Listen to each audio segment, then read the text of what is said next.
Hi అండి అందరికీ. So ఈరోజు అయితే ఇన్స్టెంట్గా చపాతీ ఎలా చేయాలో చూద్దామండి. సో నేను సింపుల్గా ఒక బాండీ పైన నేను చపాతీ అనేది రోస్ట్ చేసుకుంటున్నానండి.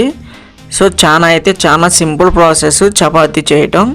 సో మనం పిండిలో కొంచెం వాటర్ వేసుకొని, సాల్ట్ వేసుకొని, కొంచెం ఆయిల్ వేసుకొని పిండిని బాగా కలుపుకొని అండ్ రౌండ్గా చపాతీస్ని చేసుకొని ఇక్కడ మనం గ్యాస్ పైన రోస్ట్ అయితే చేసుకోవాలండి. చాలా సింపుల్ ప్రాసెస్ అండి చపాతీ చేసుకోవటం. ఎప్పుడు ఆకలి వేసినా సరే ఇన్స్టెంట్గా చపాతీ అయితే నేను ప్రిఫర్ చేస్తాను.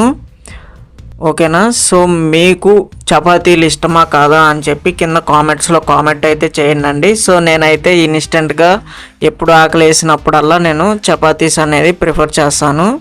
సింపుల్ ప్రాసెస్లో అయిపోతుందండి చపాతీలు చేయటం. అండ్ చపాతీలో ఫైబర్ కంటెంట్ కూడా ఎక్కువ ఉంటుంది. సో చాలా మంచిదండి హెల్త్కి కూడా. డైట్ ప్రిఫర్ చేస్తున్న వాళ్ళు వితౌట్ ఆయిల్ కూడా మీరు రోస్ట్ చేసుకోవచ్చు చపాతీస్ని. సో నేను ఆల్రెడీ సన్నగా ఉంటాను కాబట్టి సో నాకు అవి అయితే ఏం అవసరం లేదు. నేను ఆయిల్ వేసి రోస్ట్ అయితే చేస్తాను.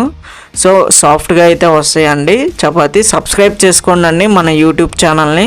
కొంచెం సబ్స్క్రైబ్ చేసుకొని సపోర్ట్ చేయండి. కొత్త యూట్యూబ్ ఛానల్ అండి ఇది. So thank you for watching our videos. కొంచెం సపోర్ట్ చేయండి, మర్చిపోవద్దండి. లైక్ చేసి సబ్స్క్రైబ్ చేసుకోండి. బాయ్ అండి.